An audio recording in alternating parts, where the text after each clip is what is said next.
तो मैं आपको केवल एनसीईआरटी पुस्तक पढ़ने का रिकमेंड कर देता हूँ। नहीं तो वर्ल्ड हिस्ट्री में सीधा आप हमारा स्टडी मटेरियल पढ़ते चले जाइए। उस आधार पर आप क्वेश्चन को बढ़िया ढंग से लिख पाएंगे, तो सिर्फ उसी आधार पर लिख पाएंगे। उसके अलावा जितना भी पढ़ेंगे आपका डाइवर्जन होगा और हमें नहीं लगता कि आपको कुछ करने की जरूरत है। हमने आपकी जरूरत के अनुसार अच्छी अध्ययन सामग्री तैयार कर दी है और हम आपने आपको एक दूसरी दिशा में ले जाना चाहते हैं कि आप इसी तैयारी का फायदा जनरल स्टडीज के बाकी अंशों में थोड़ा उठाएं, तो ये हम लोगों की तैयारी की सफलता हो। तो इस 1730 से 60 के बीच अर्थव्यवस्था का विकास हुआ है। 1770 के दशक में जब अमेरिका से कीमती धातु, क्योंकि आपको पता होगा कि यूरोप में कीमती धातु अमेरिका से आता था, जब अमेरिकी उपनिवेश जब स्वतंत्र हो गए, वहां से सोने का जो बहाव था वो कम हो गया। तो अब देखो वही उस समय धातु, जब वो धातु आते थे तो धातु की मुद्रा बनती थी। अब मुद्रा कम हो गई, क्योंकि आज की तारीख में तो चलो आरबीआई या जो सेंट्रल बैंक है वो मनी सप्लाई को बढ़ा देता है, मनी सप्लाई को कम कर देता है, इकोनॉमी है उसी के अनुसार गाइडेड हो जाती है। उस समय तो कोई सेंट्रल बैंक वाला कॉन्सेप्ट नहीं था। उस समय तो मुद्रा, जितनी मुद्रा तुम बाजार में छाप के चलाओगे उतनी मांग बढ़ती थी, उतनी मुद्रास्फीति होगी और बाजार में जिसमें मुद्रा का सप्लाई ऑटोमेटिक, क्योंकि उस समय तो सांकेतिक मुद्रा नहीं थी ना, मान लो 1 रुपए का सिक्का है 1 टंका का इंडिया में ही, तो वो उतना भर का उसमें धातु होता था। तो उसमें क्या है कि हालांकि उस समय तक यूरोप में सांकेतिक मुद्रा चलने लगा होगा, लेकिन फिर भी मैं आपको एक चीज बताता कि आप जैसे धात्विक मुद्रा चला रहे हो तो जितना आपके पास धातु है उतना ही मुद्रा बाजार में चलेगी, और धातु का सप्लाई कम हुआ तो मुद्राएं कम हुई, तो मुद्रा संकुचन जिसको कहते हो वो समस्या आ गई और डिफ्लेशन, तो वो समस्या डिफ्लेशन की प्रेशर अर्थव्यवस्था पर आ गई है। तो 1770 के दशक में और 1780 के दशक में लगभग मंदी की स्थिति रही और फिर तभी 1788-89 में फसल भी कंजक्टिव भी नष्ट होते चले गए फ्रांस में। इस कारण से आर्थिक तंगी बढ़ गई, रोटियों की समस्या हो गई। तो एक तरह से तुम समझो तो रोटी के लिए उस समय लोग, जो फ्रांस की जो भीड़ है जिसको पेरिस की भीड़ कहते हैं, सड़क पर आ गए। तो कहीं ना कहीं आर्थिक बेचैनी भी एक कारण है, और वो कारण आर्थिक संकट नहीं है बल्कि एक लंबे समय के आर्थिक समृद्धि के पश्चात का आर्थिक संकट है। वैचारिक, जैसे ऐसा भी क्वेश्चन हो सकता है आपसे पूछ दे, क्योंकि आपको बाकी कारणों पर कुछ ना पूछे, लेकिन वैचारिक कारण पर आपसे जरूर पूछ लेंगे, पूछ सकते हैं, पूछ लेंगे नहीं, जरूर पूछ सकते हैं। इसमें देखो एक स्टेटमेंट हमने दे दिया है, एक स्टेटमेंट को आप समझिए कि फ्रांस की क्रांति जैसी सर्वसमावेशी घटनाएं कभी भी बौद्धिक शून्य में घटित नहीं है। मतलब आपसे यह कहा जा रहा है कि फ्रांस की क्रांति जैसी जो महत्वपूर्ण घटनाएं हैं, सर्वसमावेशी शब्द इसके लिए उपयोग किया है, ये घटना कभी बौद्धिक शून्य में उपस्थित नहीं होती, मतलब कभी भी ऐसे वैसे नहीं होगी, मतलब विचारधारा के समर्थन के बिना नहीं होगी। मतलब ये स्टेटमेंट यह मानकर चलता है कि फ्रांस की क्रांति के लिए केवल वैचारिक कारक ही उत्तरदायी नहीं है, बल्कि फ्रांस की क्रांति सर्वसमावेशी का मतलब है कि इसमें एक से अधिक घटनाएं उत्तरदायी होंगी। लेकिन हाँ, यह भी सही है कि इसमें एक कारक वैचारिक अवश्य रहा होगा, क्योंकि बिना वैचारिक कारक के, जैसे वैचारिक कारक का मतलब होता है कि देखो हमारे शरीर में पीड़ा, जैसे आप इंडिया कहीं आप, तो ब्रिटिश ने शोषण आरंभ कर दिया, शोषण के विरुद्ध प्रतिक्रिया भी होती थी, बहुत सारे किसान आंदोलन भी आपने देखा, बहुत सारे ट्राइबल लोगों ने भी रिवोल्ट किया, क्षेत्रीय स्तर पर विस्थापित राजा नवाब भी विद्रोह करते थे समय समय पर। वो विद्रोह आता था और समाप्त हो जाता था, मतलब कोई एक तरह से तो क्रमबद्ध ढंग से या ऑर्गेनाइज या एक सस्टेन वे में कोई मूवमेंट उन्होंने नहीं चलाया, क्योंकि कोई विचारधारा का समर्थन नहीं था। तो वो पूरी जब विचारधारा आती है तब हम कॉम्प्लिकेशंस को समझ पाते हैं, तब शत्रु पक्ष को भी समझ पाते हैं, शोषण के स्वरूप को समझ पाते हैं, और शोषण से निराकरण के लिए तब एक कम्युनिटी ऑफ पीपल के द्वारा सस्टेन्ड अटेम्प्ट किया जाता है। जो सस्टेन्ड अटेम्प्ट होता है तो वो क्रांति कहलाती है। कई बार बच्चे प्रश्न करते हैं आपके मन में जिज्ञासा होगी कि विद्रोह और क्रांति में क्या संबंध है। तो विद्रोह एक विस्फोट होता है जिसके पीछे कोई निश्चित विचारधारा और कार्यक्रम नहीं हो पाता नॉर्मल, लेकिन अगर वो कोई स्पष्ट विचारधारा और कार्यक्रम के आधार पर कोई सस्टेन्ड जब विद्रोह होता है तो दैट इज कॉल्ड रेवोल्यूशन, क्रांति। अब ये जरूरी नहीं कि सभी क्रांति सफल ही। इसके अलावा क्रांति की परिभाषा है जनभागीदारी वाली बात भी लोग कहते हैं, लोग यह भी कहते हैं कि जो द्रुत परिवर्तन की मांग करे, द्रुत चेंज की बात करें, लेकिन ऐसे इतिहास में बहुत सारी क्रांतियां जो विफल भी हुई है, दबा दी भी गई हैं। तो अगर दबा दी गई तो क्रांति नहीं, ऐसा नहीं कह सकते। अगर वह एक निश्चित स्पष्ट विचारधारा और कार्यक्रम पर सस्टेन, मतलब कर सकते हो कि एक सुसंगत प्रयास से अगर आरंभ किया गया लोगों के समूह के द्वारा, तो क्रांति होती है। अचानक से जब घटित हो जाता है, उसके पीछे कोई स्पष्ट विचारधारा और कार्यक्रम नहीं होता है, तो विद्रोह। तो इस सेंस में तुम देखोगे तो वैचारिक काम का अपना अलग महत्व है। अब देखो 1857 के महाविद्रोह, आज भी यह समस्या बनी हुई है, उसको आधुनिक राष्ट्रवाद से नहीं जोड़ा जाता है। हम लोग बेचैन होकर रह गए कि भाई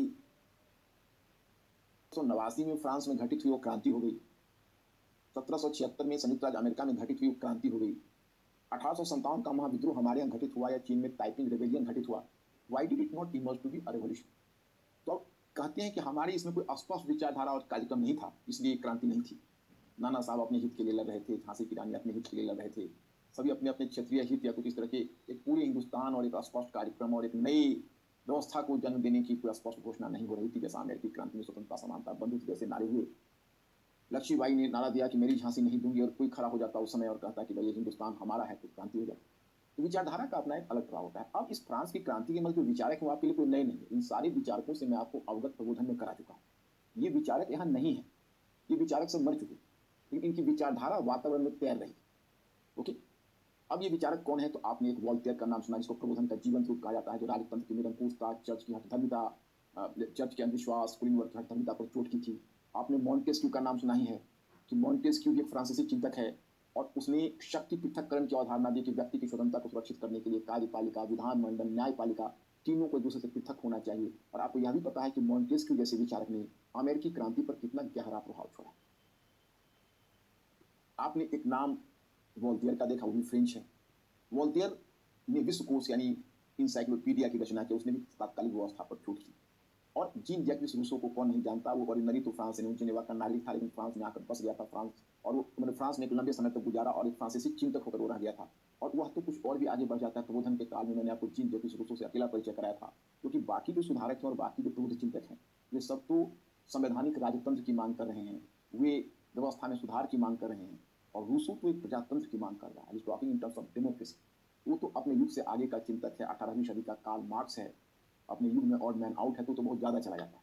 तो अब देखो, इन विचारकों का अगर सकारात्मक योगदान लिखना हो, यहाँ पर हमने पॉइंट बना दिया हो, कोई बड़ी चीज़ नहीं, स्टडी मेटेरियल में आपको थोड़ा डिटेल्स में मिल जाएगा। यह है योगदान की एक, उन्होंने व्यवस्था के विरोध में विविध नारों और मुहावरों का सृजन किया। यानी in order to fight against the system they created different slogans and they invented different phrases. उन्होंने बहुत सारे मुहावरे निकाले, उन्होंने विभिन्न प्रकार के नारे बनाए। दूसरा कारण है कि उन्होंने लोगों का ध्यान, अब जैसे मुहावरे और नारे का मतलब है कि जैसे एक पत्रकार, कई बार जर्नलिस्ट लिखता रहता है, डेली न्यूज़पेपर पढ़ने में जैसे कई बार आपको मिलता है inclusive society, we have to create inclusive society. तो हम लोग बार बार इंक्लूसिव सोसाइटी की बात करते हैं। जर्नलिस्ट ने, किसी थिंकर ने, किसी सोशियोलॉजिस्ट ने, एग्जैक्टली हमें नाम तो याद नहीं है, वो लिखने के दरमियान उसे जन्म दे दिया हो, तो एक हो गया, एक नया शब्द मुहावरा है इंक्लूसिव।